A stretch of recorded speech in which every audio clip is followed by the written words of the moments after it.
The sea journey from Africa to Yemen is a treacherous one, but over 100,000 people were willing to take the risk. Last year, 130 people drowned in the process. Adrian Edwards is UNHCR spokesman in Geneva.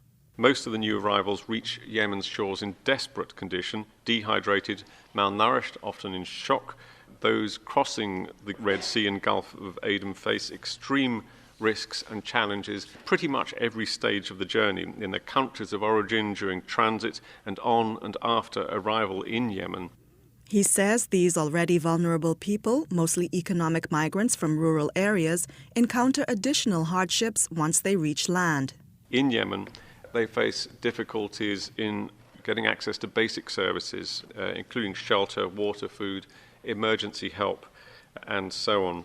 According to UNHCR, Ethiopians now account for 75% of arrivals. Previously, Somalis were in the majority.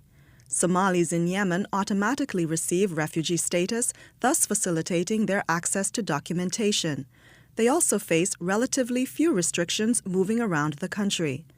But UNHCR reports the plight of Ethiopians is more precarious. They often are victims of robbery, abuse, and extortion perpetrated by smugglers. Adrian Edwards again. We are particularly alarmed by an incident earlier this week in which 3 Ethiopians were killed by smugglers operating along Yemen's Red Sea coast. According to the reports we've had, they were shot while trying to escape the smugglers who were trying to extort money. Meanwhile, Yemen is afflicted with problems of its own. UNHCR says many of the refugees are completely unaware of the ongoing civil unrest in the country, which has displaced more than 400,000 people. Human traffickers and smugglers have benefited from the situation, which has also hampered the operations of humanitarian teams to patrol Yemen's shores.